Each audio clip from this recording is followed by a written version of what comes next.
Good morning, students, and welcome for our lesson today. We are going to be covering financial statement in business studies. Financial statement is the last topic of accounting and a very key topic in KCSE setting. This is the topic that was tested 3 times last year. So I wish us to share this topic, and very fast I will go directly to the key terms that are very confusing to most of us.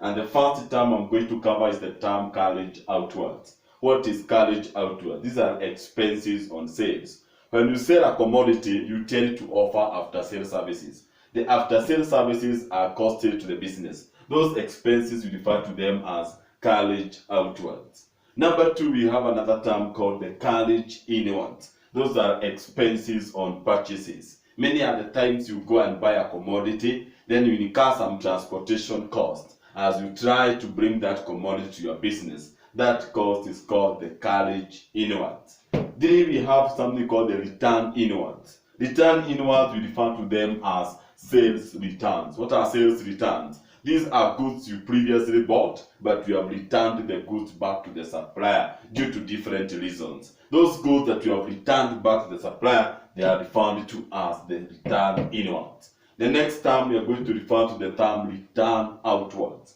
What are return outwards?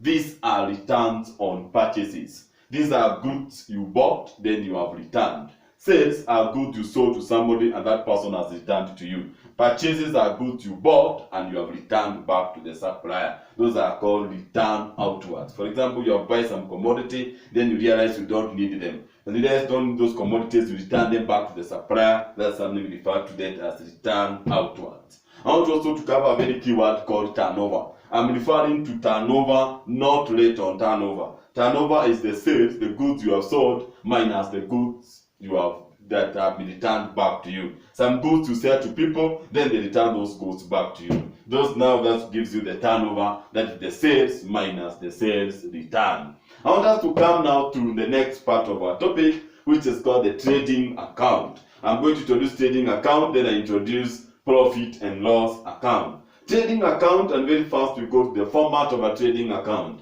Number 1, you must indicate the name of the business. Who is the owner of the business? For example, you can say Mr. Kenya Enterprise. So that is the owner of the business. Then the name trading account. For the period added, you write the date and be very keen on the year. You write the exact date for the period added, you write the specific date. Let's go to the DR side and we have a CR side. We have a debit side and we have a credit side. On the debit side, we go on the format. It starts with opening stock at the beginning of the period. Then from there you add the purchases, the goods you have bought. Then from there you add the cost of purchases, or what we refer to the expense on purchases. We call it the carriage inwards. Then you less goods you bought and you returned back to the supplier, or referred to as the return outward. Those ones you less. After you add now the opening stock plus the net purchases, you get goods available for sale, or GAF.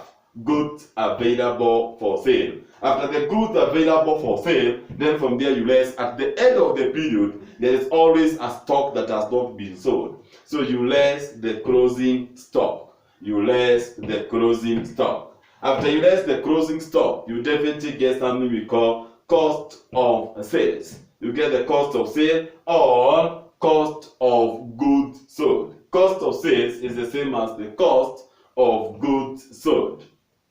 When you get to that point, from there you come to this other side.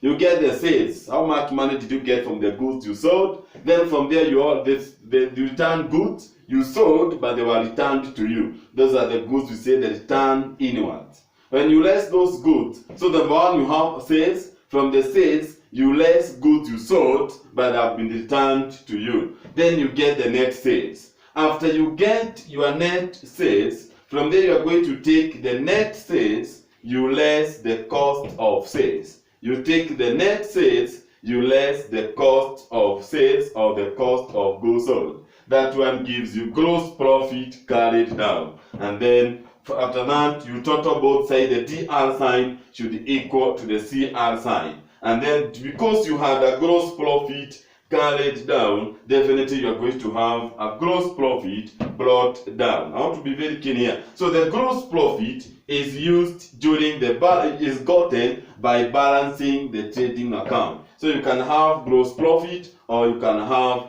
gross loss. In case you have a gross loss, it will appear on this side. So in case you have loss, it will be on the credit side. But because of gross profit is on the debit side. And then definitely we have gross profit brought down. After the gross profit brought down, from there we are going now to proceed to profit and loss account.